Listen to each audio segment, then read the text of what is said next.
A normal cell to a cancer cell. Take 5 minutes to get the picture.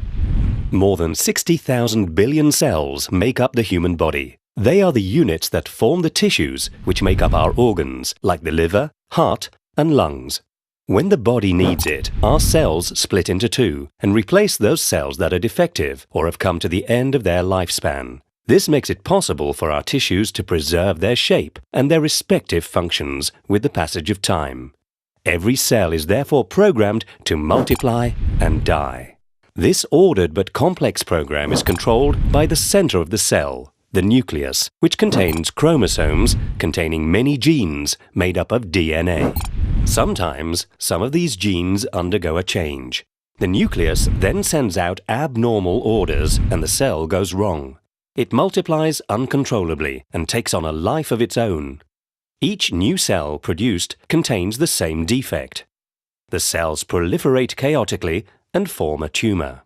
This process may be short, but is often long. 10 to 30 years may separate the birth of a first abnormal cell from the appearance of a tumor of about 1 cubic centimeter. The tumor forms many blood vessels in order to survive.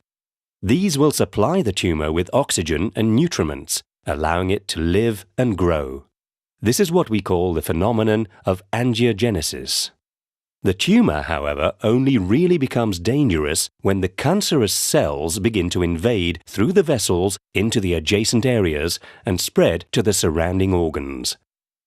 These cells can then invade other parts of the body, multiply and produce new tumors. Metastasis is the term used for this spreading process. But why does a cell become cancerous? There are many factors and they can exist to different degrees. Factors have been identified such as hereditary genetic anomalies, exposure to some viruses, HIV, hepatitis B, C and D, papillomavirus, Epstein-Barr virus, exposure to toxic agents, chemical products, radiation, sun, unhealthy behaviors, such as the consumption of alcohol and tobacco, or a diet too rich in fat and low in fruit and vegetables.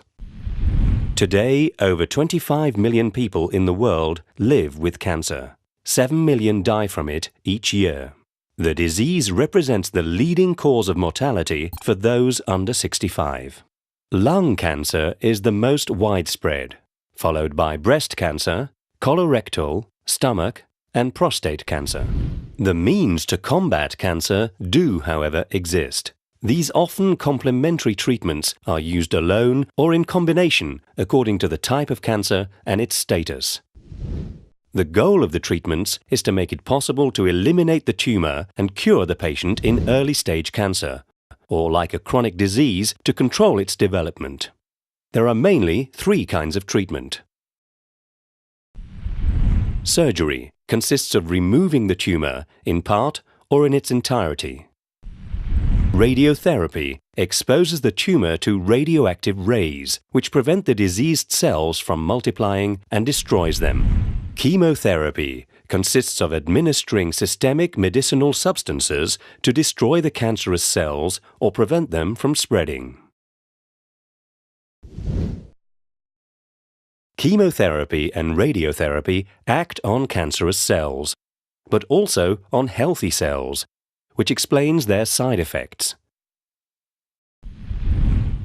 But today, better knowledge of the characteristics of cancerous cells makes it possible to develop therapies that target the cancer development mechanisms more specifically.